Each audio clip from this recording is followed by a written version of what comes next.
Yo mga idol, kamusta? Sports Talk PH nga pala. Ang pahayag ng isang Pinoy boxer. Pag-usapan natin yan mga idol.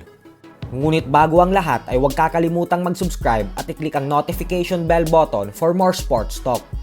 So matapos nga pong manalo ng Pinoy boxer na si Lemuel De Barbo via knockout sa bansang Thailand nitong nakalipas na linggo lamang, ay hinamon nito ang dalawang anak ng ating pambansang kamauman ni Pacquiao na sila Jimwell Pacquiao at Eman Bacosa. Sa kasalukuyan ay may napakalinis na undefeated record si De Barbo na 8 wins with 8 knockouts at walang talo. At kung titingnan natin ng mabuti ay sa puntong ito, ay dehadong-dehado talaga sa kanya ang magkapatid nang dahil sa lamang niya sa experience at lakas ng kamao. Subalit ang agaw pansin nga po ay nang sabihin ni De Barbo sa kanyang post kahapon na wala daw natural na abilidad sa paglaban sa boxing sina Jimwell at Bacosa. At kaya niya umano itong patunayan mismo sa pamamagitan ng pagwasak niya sa dalawang ito nang walang kahirap-hirap. Dagdag pa nito na matuto daw dapat rumespeto si Jimwell at si Bacosa sa kanya pagkatapos niya itong durugin isa-isa dahil siya umano ang nawawalang nakatatandang kapatid ng mga ito. Dahil po sa pahayag na ito ni De Barbo ay humakot ito ng atensyon sa Philippine boxing community, lalo pat nang sabihin nito na siya daw ang nawawalang kapatid ni Bacosa at Jimwell. May mga napapatanong na din ng mga fans dahil kagaya kay Pacquiao ay tubong General Santos City rin itong si De Barbo. Pero ganun pa man nga po ay sa palagay ko naman ay nagbibiro lang ito at gusto lang talagang makalaban ng dalawang anak ni Pacquiao. Sa kasalukuyan ay nakabase na ito sa New Zealand at may edad na 29 anyos. Sa kabilang banda naman mga idol ay tila pinapainit nga po ng husto ngayon ang current undisputed super bantamweight champion Japanese monster na Naoya Inoue ng bagong WBC featherweight champion Bruce Carrington.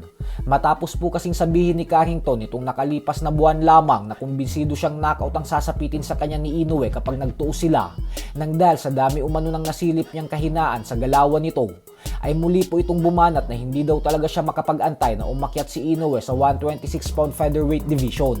Birada ni Carrington na kapag umakyat daw kasi ito sa division niya, ay siya daw agad ang sasalubong dito at pagkatapos niya umano itong talunin, ay sisipain niya ito pabalik sa super bantamweight division.